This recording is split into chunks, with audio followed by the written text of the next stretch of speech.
and welcome to the ASCM reveal of the top 10 trends in supply chain for 2022. I have with me an amazing panel of thought leaders in the supply chain industry. We have Adam James, the Vice President of North American Surface Transportation at C.H. Robinson. We have Cara Curtland, who is Data Science Strategist at HP. We have Jit H, the founder of Supply Chain Advisor, and Pedro Neto, Supply Chain Data Scientist at HP. We were also supposed to be joined by Bill Seliger of Amazon. Unfortunately, as you may have heard, there was a tragic event that happened in an Amazon facility. We offer our condolences to anyone who lost their lives in that tragic storm. Bill is helping to weather that storm, if you will, at this moment in time. But we still have a great panel here. I'm going to open up with a brief introduction on what these trends are. These members were part of a subcommittee of our Research, Innovation, and Strategy Committee here at ASCM, and they went through about a years-long rigorous review of different articles and research and insights on what's going to impact supply chain in that 3 to 5 year window. And from that literature review, they'll extract trends starting with about 100 sub-trends and make their way all the way down to 10. So without further ado, before we go right into that panel, I'm going to reveal the top 10 trends for 2021 as they compare to 2020. I'm going to start out right away with Pedro. There's a lot of reports on trends that impact different industries and fields, even in supply chain. What makes the ASCM trends different from some other trend reports you may see? Yeah, hello, Matt, and hello, everyone. The key difference is that this is one of the unique purpose-built trend reports for supply chain experts by supply chain experts. So we have the luxury of spending a whole year and multiple years really thinking critically about how does each trend impacts a supply chain person. I say person as pretty broad. So we have students, we have academics, we have practitioners, and we think carefully how does each trend impact those different groups. And what we'll also have new for this year is how does those trends impact the different domains of plan, source, make, deliver, and return. And just for one example, let's look at a number one, advanced analytics and automation. If you are a computer scientist thinking about AI, you're going to be thinking a lot about vision, self-driving cars, that sort of thing when you think about AI and automation. But for supply chain, sure, there's some really interesting domains in there with autonomous vehicle delivery and drones. But you're going to be thinking actually more about the robotics part of that. Maybe if you're a data scientist, you're looking at the plan domain, you may be looking at robotics process automation. And you may actually find, sure, self-driving cars are pretty cool, but if I have a tool that can help me input data from one ERP system into my supplier's ERP system, that's going to have a much more profound impact on me as a supply chain person than a self-driving car as a robo-taxi, as an example. Great, thank you. That was some great insight. Adam, I'm going to hop on over to you. And I know I gave a brief high-level overview of how these trends are developed, but could you give some insight on how into the business of ASCM and how they are developed and what they could do to benefit ASCM? Sure. And good afternoon, everyone. Don't get to see you all, but hope you're out there and hope you're appreciating the work that's been put into this. And to give you some perspective on what that looked like, as Matt mentioned, it really started with building out a pretty diverse group. I think Pedro alluded to it as well, of a wide variety of talented individuals across geographies, across industries, across different levels within the industries, and representing everyone from purchasing to sales. And so we had the demand side, we had the supply side. There was a big representation that went into, first of all, researching all of the content that's out there. There is a lot written around supply chain trends and what's coming. And we aggregate not just that information, but a whole host of other research citations, whether it's academic articles or just normal periodicals from people like your Gartners and McKinseys and the consulting firms that might comment in this space. And we aggregate all of that to develop these trends. And it was interesting, you know, one of the highlights that I think came out of this, and you're just seeing 10 here, but there were 14 that we ultimately voted on. And I think the consensus was there's not fewer things for executives to try to make decisions around. It's actually it's maybe getting more proliferated and even harder to prioritize because the list continues to grow and the rate of change just continues to advance and accelerate. And I think what that lends itself to your second question, Matt, in terms of how might this feed into ASCM, the exciting thing, of course, is first and foremost, ASCM works to educate talent out there in the marketplace. And you can see that's number 2 on the list, is not just finding them, but developing that talent, retaining that talent, and ensuring that they're prepared for the future. And so ASCM can take this content and begin to use it as a judge against their current criteria to say, hey, do we have enough in these areas? Are we preparing that supply chain talent for what's going to be needed relative to these future trends? The other thing that we think about is the corporate advisory board. And so there's a group of corporations that help comment and provide feedback to ASCM. And they take a lot of this information back and can help continue to evolve from this list and expand upon it. And I think just publications in general, you know, as ASCM, and just in this subcommittee, you've got research and innovation also alongside of this sensing piece. And so if we think about what research should we be doing, what other commentary should ASCM be making in the marketplace, this can be really beneficial to help build out some of that content to help the marketplace wrap their heads around all the things that are going on. Okay. Thank you, Adam. Now that we have this list in front of us, Jit, you helped develop this list this year. What were some surprises that came up when you came down to the final 14 or the final 10, if you will? Maybe some things also that were not a surprise. Well, I would not call it as a surprise, more of the curiosity and kind of wondering what's going on to see, you know, the finding and developing the supply chain talent as a number 2. Of course, it's important to pay attention to the talent, but for the amount of the student that now we have the supply chain graduate in many college, university, and certification level as well. So I would think that might be the different issue that the organization may see it as the, you know, there is no doubt that there's transformation going on and come crashing down in every angle. And I would think that it will be difficult to looking to find the data scientist skill in the supply chain students, or looking at to find, you know, supply chain from the scientist students. So it's that's where the collaboration, which is the nature of the supply chain in general, that you collaborate between, you know, different functions and all that. So for me to see that one into the second, so for me that's quite a surprise to me. Don't you think so, Cara? Oh, so yeah, I think in general, supply chain talent has always been something that we've had trouble just making sure we have the right connections into the student base and the ways for us to go ahead and upskill over the lifetime of those students.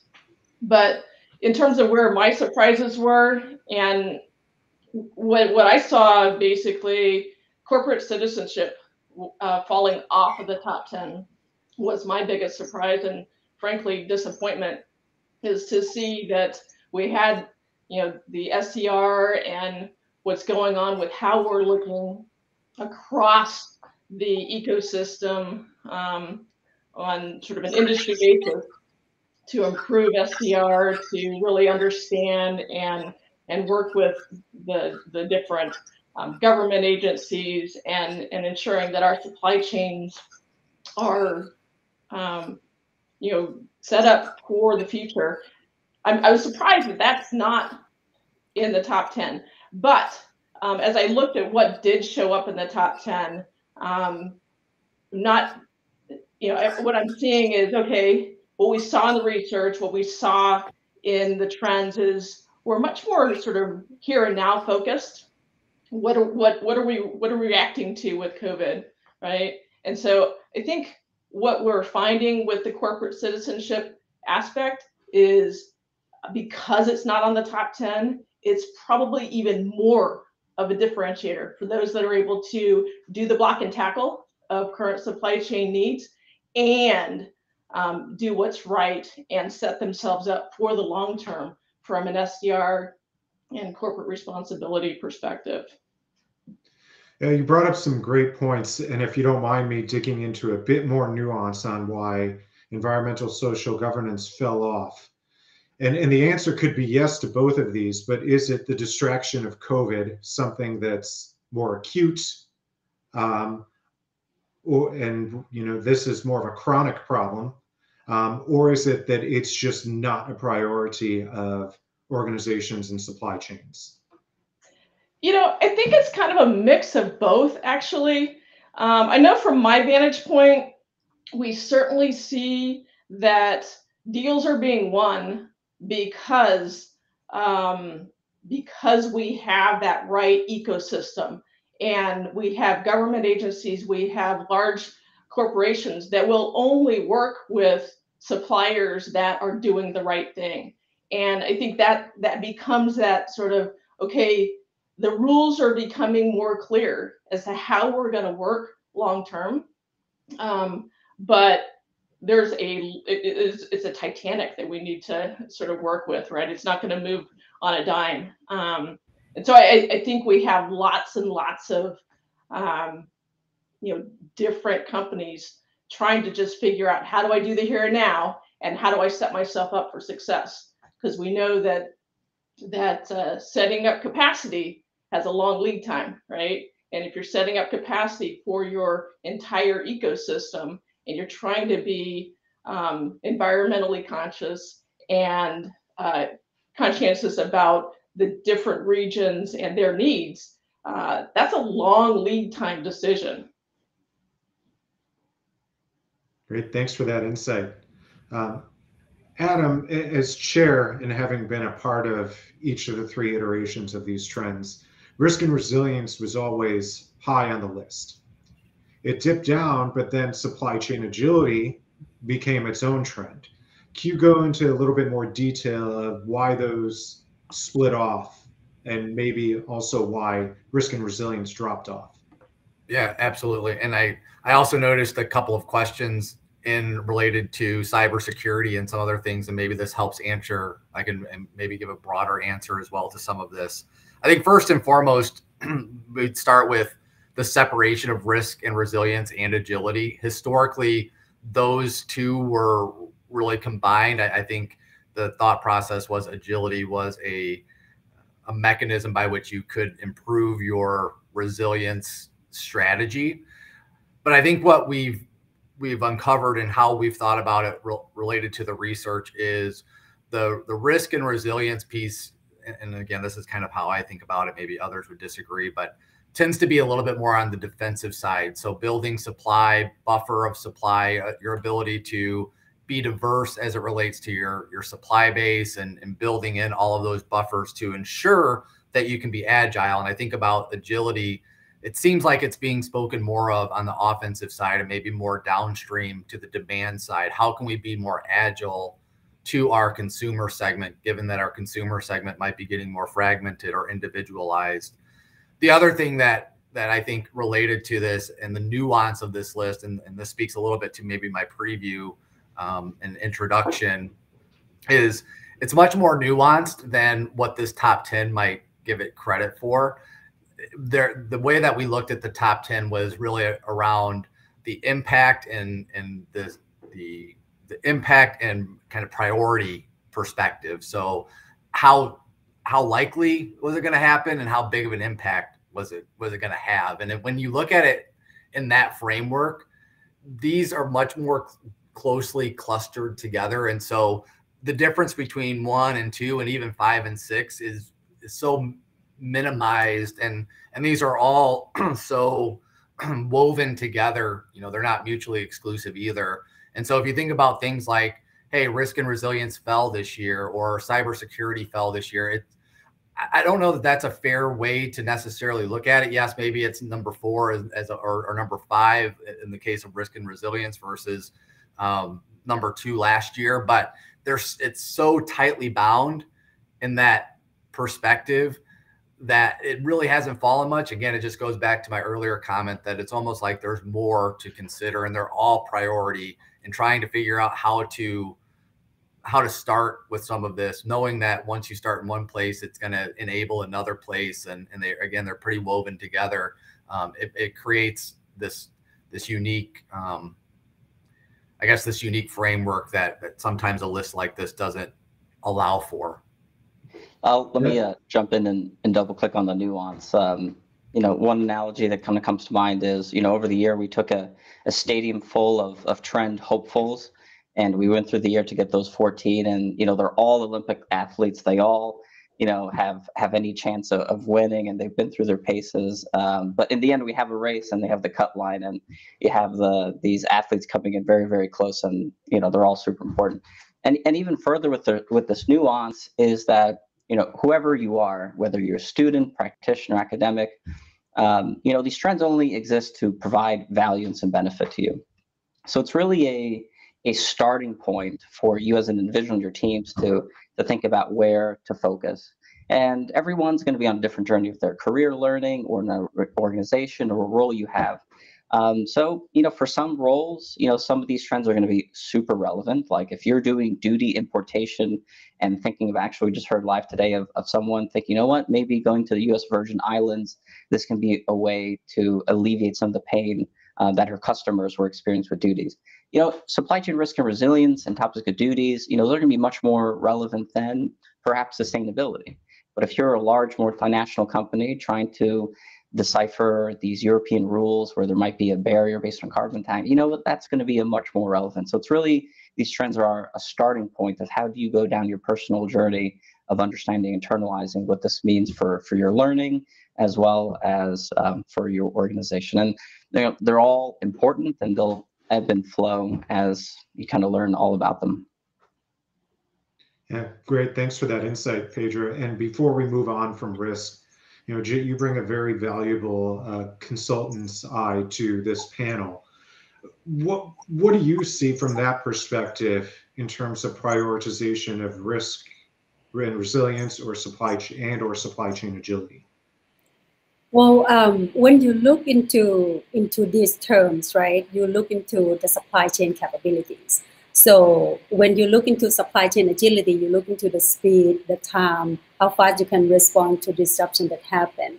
And when you transfer or translate into the operational perspective, it's like if you are the product base, you might be, see, where are my inventories and where are my end customer need to be, and what do you need to do in terms of your network or distribution centers that we have all around the country or all around the world, how you can adapt to that and improve your speed of response to the disruption.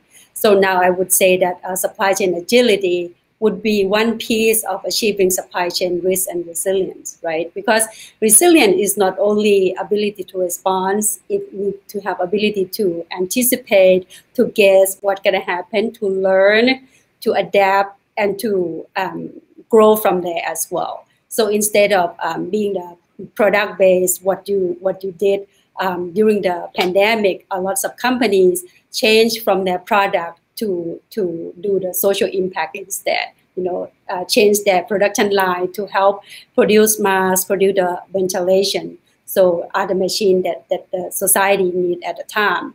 So that would be some of other example. So in terms of priority, I would think it depends on your business type. If you are in the service business, you may not need to worry about the inventory as much. of your resources, the other resources that you produce a service, such as your people that need to produce the service to serve the client in those kind of terms. So I cannot really pin down which one would be more prioritized to you. You need to be the one who know that which one is more important to you and your business and your organization, for example. I hope I answered your question. Yeah, no, that was great. I do see some questions coming in. I'm going to save those for the end. I've been pinning them. I have a few more for the panel. And Cara, you have been part of this panel, as I mentioned, for 3 years. Advanced analytics and automation is sort of the powerhouse of this. And artificial intelligence split off and became its own trend, another sort of parting of ways. And you may correct me if that isn't in fact a parting of ways, but could you go into more detail of how come artificial intelligence is now its own standalone trend, and or did that actually split off from the advanced analytics and automation element? Yeah, it's a really good question. So advanced analytics and automation, when we put it out there 3 years ago, it includes artificial intelligence, ML, robotics, everything having to do with orchestrating the end-to-end supply chain and the analytics associated with how we make the right decisions at the right time. Artificial intelligence and ML are key to some of the toolbox that we have inside of the advanced analytics and automation. However, this year, I think what we saw was more research, more articles published, more proof points where we're actually seeing value out of the pilots that are being done and the full scale implementations where ML and artificial intelligence are sort of past that hype cycle of it worked over there, now it's working in supply chain.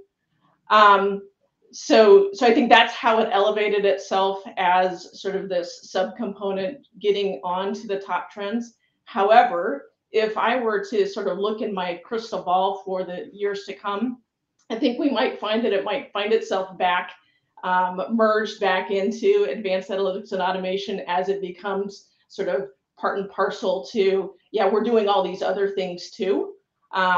Or we'll find that advanced analytics and automation gets sort of renamed. So I think we're in this movement phase, and COVID was a real sort of necessity as the mother of invention, right? COVID kind of helped companies to invest in the right way to do real-time analytics. And in some cases, they were really successful. In some cases, they found, hey, we need a lot more data, or we need a lot more integration, or we need a lot more visibility, or all these things that say, okay, AI is helpful and it can be really impactful on the business, but it's going to need to be supported by all these other things in order to have sort of its true fulfillment in what we can do throughout the supply chain. So I hope that helps kind of put it in perspective. Yeah, that does. And that leads to sort of a broader point. And Pedro, I'm going to throw this question at you. But we cannot ignore the impact of that, which is COVID. And I know we have a process to try and not let COVID sway the trends too much, but COVID is swaying everything. And to what extent did COVID impact how these trends fell into line? And if there's anything, and anyone on the panel, after you give your point, could kind of touch on this, during the literature review stage, how much did that impact? But Pedro, I'll start with you.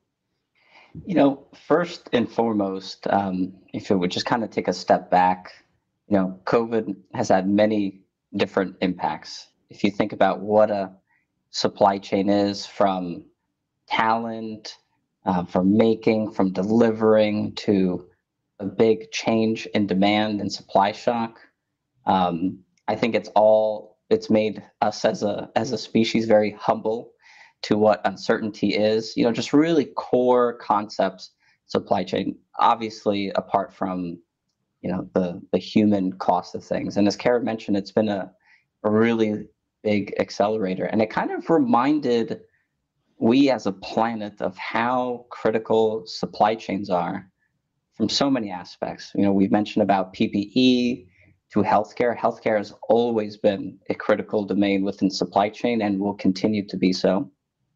To everything from port congestions and talking about globalization and kind of this ping pong of all of these other interactions and trends.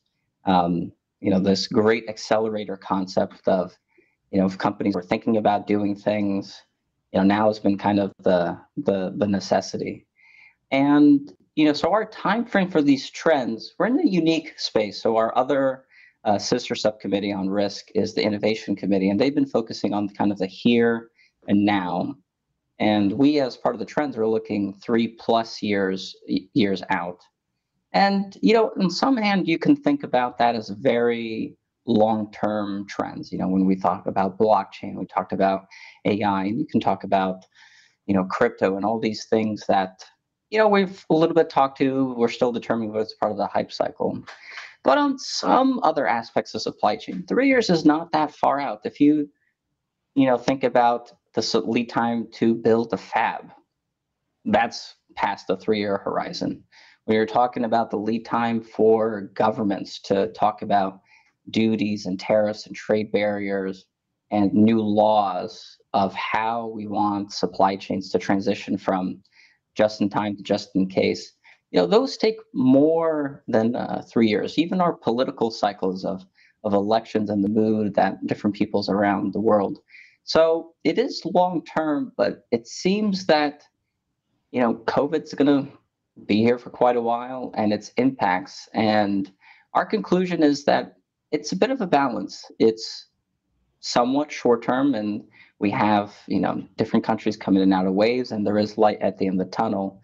But at the same time, for the window that we're looking at, it's still a pretty large influence that it still deserves its rightful place because its effects are going to be long lasting, even on really practical things from ports to labor and talent and all sorts of things. It's kind of inescapable to disentangle it from all of our different trends that we're seeing here, some more than others, as we kind of mentioned and alluded to already.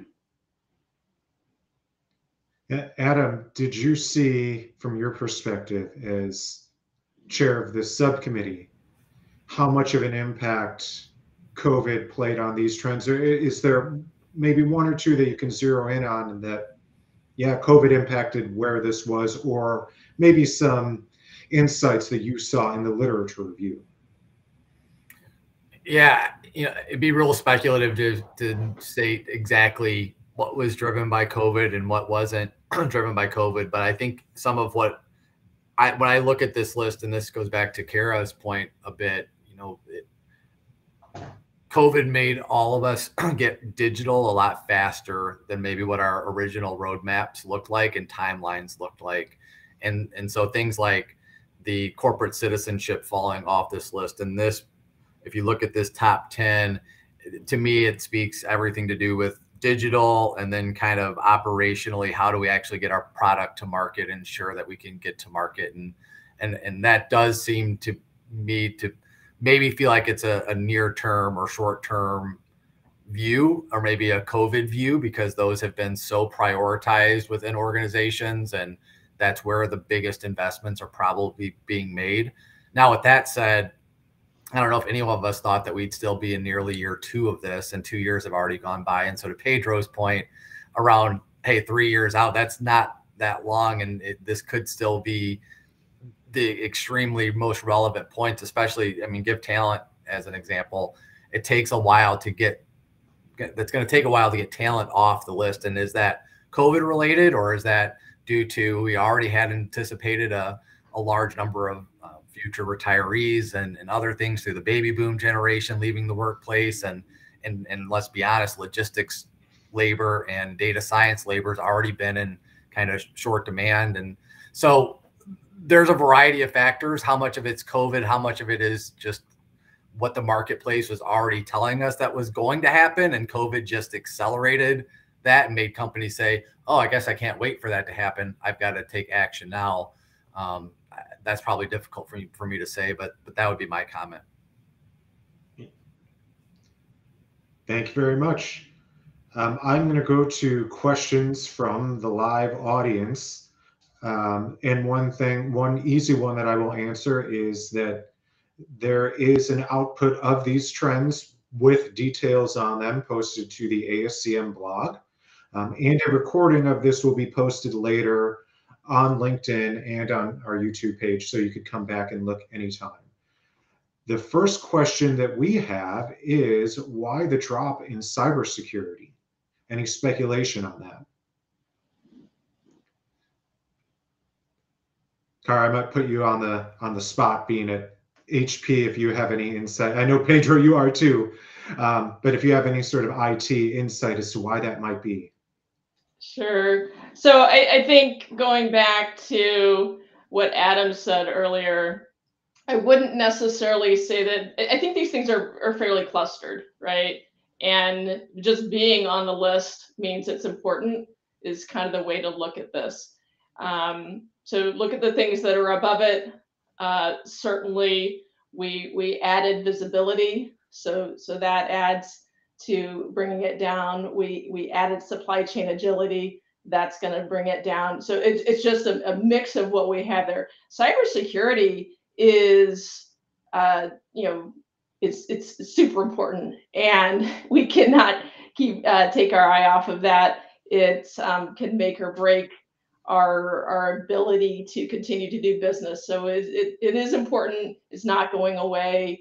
It's in the top 10. That's the way I would look at it. I would like to add some point with Cara. I agree that cybersecurity is very, very important, and I also agree with the audience said that why is it dropping when it seemed to be a very, very important issue.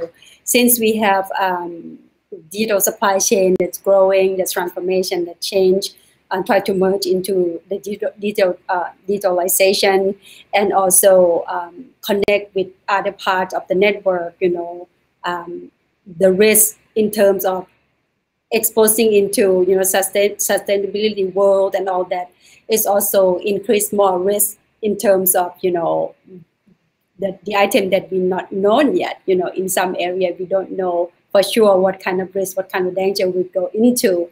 So I agree that cybersecurity is very important issue, and the reason why is dropping, I think, because some other area that have the more important that need to get it done, because is in some way we kind of doing still fighting the battle on the ground in terms of what need to be done in the next 3 to 5 years. So, and I also agree that supply chain visibility is not only the foundation for the next generation supply chain, but also the building block for supply chain resilience in the future.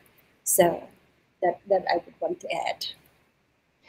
I'll also add just a little bit of a broader point that a lot of things that happen in supply chains don't always neatly fall into these trends. So as an example, cybersecurity, if you're a supply chain professional, if you get hacked and all of a sudden you can't, I think I saw in the news that there was a cream cheese factory that went offline because of cybersecurity insight. So now that affects their source operations, their make, their planning, all sorts of stuff.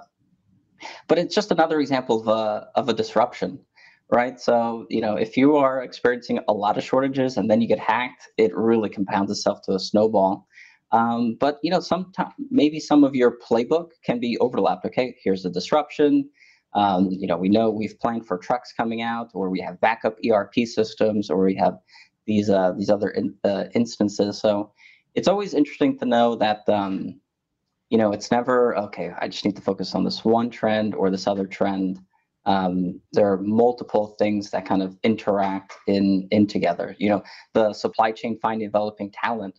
There's not too many people who have deep expertise in both cybersecurity and supply chain together.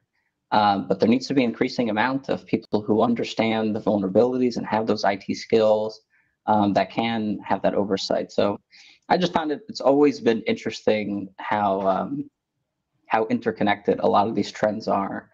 can be, when you really think about real things that happen to companies every day and will happen on an increasing basis. Thanks. I'll take time for a couple more. So as you mentioned the need for automation in supply chain, how might my path or that switch look like? And good luck on your computer science degree.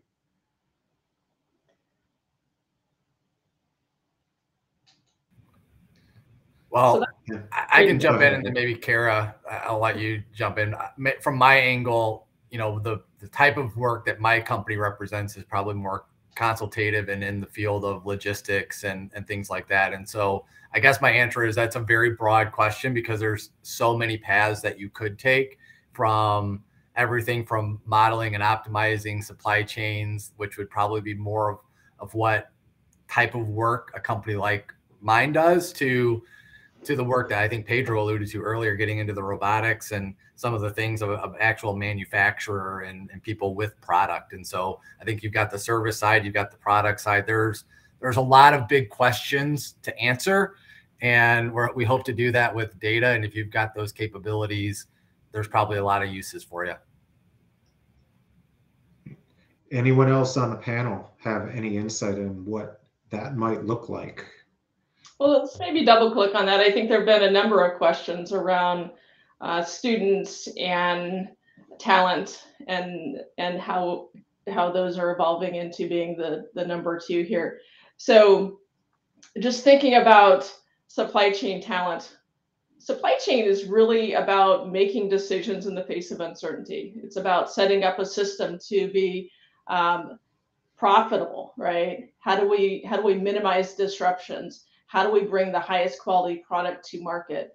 And so from a student perspective, it's about really understanding variability, really understanding the math, understanding the different techniques that can help with predictive and prescriptive analytics. And so that's where sort of that number one, it's moving us from just describing the data, the descriptive analytics, to how do we set up our supply chain so that we can make faster, better decisions, right? How do we set up our supply chain such that it's shorter, such that it is providing the sort of late point differentiation, such that we're getting exactly the product the customer wants when they want it.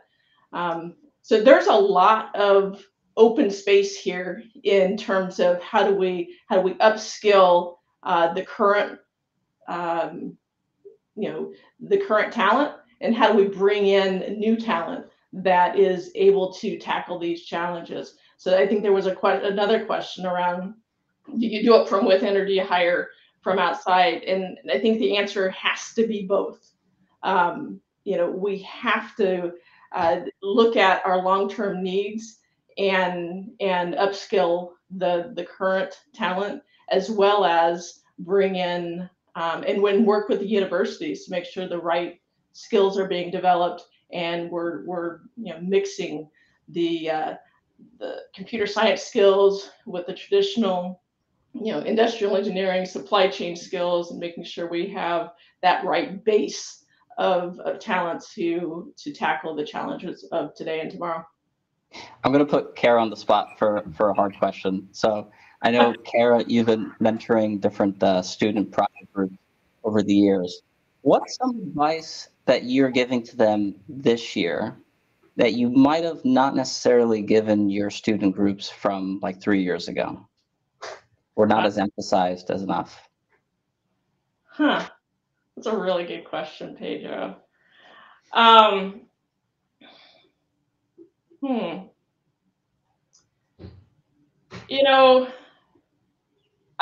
been in supply chain 25 years, and the thing that I've loved the most in supply chain is, one, there's almost never a singular right answer. There's basically there's a good direction to go. And what's fun about supply chain is bringing together the right people from different domains with the data and the analytics, and ensuring that we ask the right questions so we drive our analytics to answer the questions that the business needs. And so I'm not sure that I would recommend something new today versus say 3 years ago, but I would certainly say that for our young talent, it's not all about the math. It's not all about the cool analytics. You got to have those things, but you got to ask questions. You got to ask the multiple whys. You've got to get buy-in for what you're doing with your executives, and you got to have really good teamwork to be successful. And keeping those things in mind that's what's going to make you successful, and that's what's going to have you be happy at work, because you're working with people, you're solving real problems, and you're having fun doing it. Really wise. Thanks, Cara. I agree with what Cara mentioned. I think that one of the most important things that students or anyone want to pursue the career in this field is actually you need to know that it's something that you love to do, because it's not everyone that study supply chain, decided to study supply chain, would want to work in the supply chain. Or I have some of my mentees work in logistics for 10 years and went into the college to get the supply chain, and she found out that it's too much for her. She doesn't want to do it, so she quit. So I think it's very important to match your life goal with what you do, because that will set you apart from the rest that looking at in terms of making a living or in terms of making money. So it's different things in life, and I hope that you know that is something that you love to do before you pursue that path. And I agree that some of my mentees, have statistics or math in the background and pursue supply chain management. And one of the things that I can hear from other panelists as well, that supply chain dealing with a lot of change. So just by itself, the work in the future may not look like what we do now. So it's important to keep learning, to keep improving yourself, improving skills and all that. And I think one of the objectives that we have in mind when we develop these trends is try to put into perspective that what can help people in the industry and the business as well, in terms of getting ready for the future. What can we do, and what are the elements that we should consider as well? Great, thank you so much.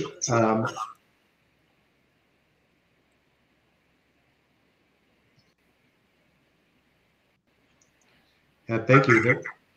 There's lots of apologies for that brief technical difficulty there. There's been a lot of great questions and feedback coming in. I'd love to keep going, but we're getting close to the top of the hour. But I'm going to take one more question on visibility. There have been a few questions about those. And harken back to your literature review, how are companies approaching visibility, especially across complex multi-tiered supply chains? Do you have any insights?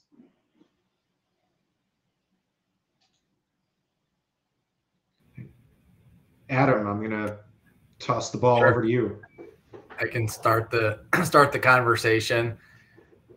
Visibility is a really broad term, so maybe I'd throw that out there first and foremost. And where you want to engage visibility is, do you want shipment level visibility? Do you want it from the point of source all the way down to deliver? I think what's driven visibility probably more than anything today is a consumer like myself buying my product and saying, where is it? And I think there's always been that demand and that need, but it just seems to continue to get more and more vocalized. What I'd say is where I see a lot of companies struggling is realizing they don't have the data to provide the source of visibility that maybe the market is asking for. And so a lot of companies have to start, quite frankly, in a very foundational way, scrubbing and rescrubbing and getting their data normalized, and maybe building out new processes on how to capture the appropriate inputs in order to get the outputs that are expected. Technology is great for providing visibility, but if you don't have the data structures appropriately aligned, it probably creates more noise than anything and creates more headaches than anything. And so to me, it all starts at that front end part of it. What do you have available to you? What's missing? And how do you start to bridge that gap? I agree with Adam. So the accurate data, the information is the one that provides visibility throughout the systems. So what we have now is a lot of companies still, struggling with, fragmented and different systems that they try to manage, each challenges that they face into along the company, right? So I think it's very important to know that which process are you in your supply chain visibility journey.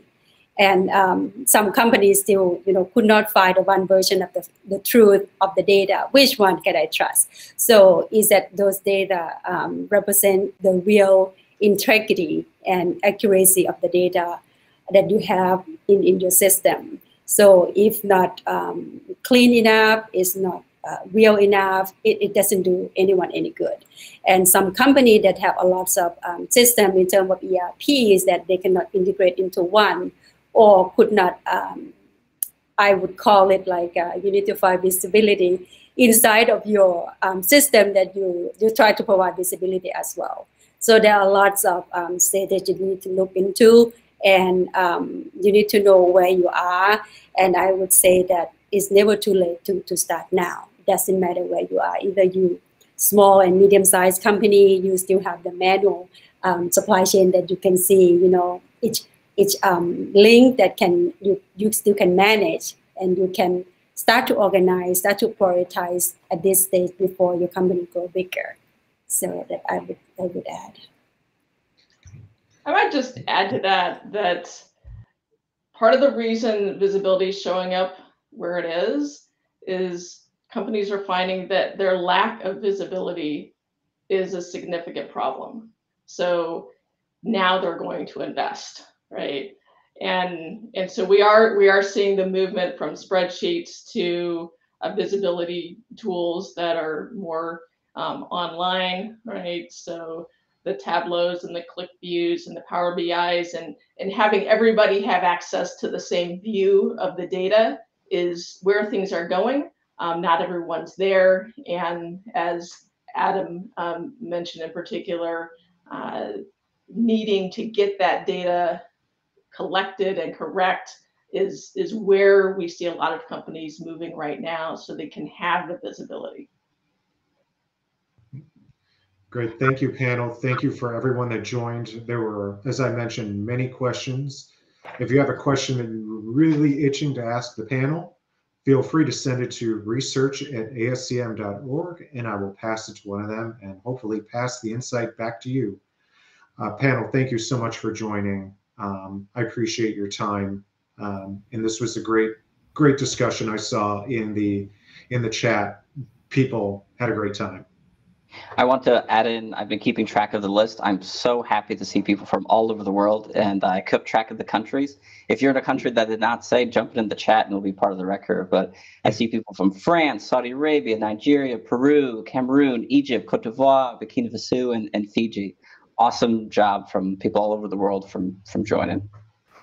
I agree, Pedro. I saw a lot of insights from the practitioner and the audiences as well. Thank you for sharing your insight with us, and don't think that it's being ignored. We see it and we will take into consideration as well. Thank you so much. Thank you for having me as well. Yeah, thank you all for joining, and you can find a summary of these trends on the ASCM blog. Thank you all for joining. Thank you. Have a great day. Thank you. Bye-bye.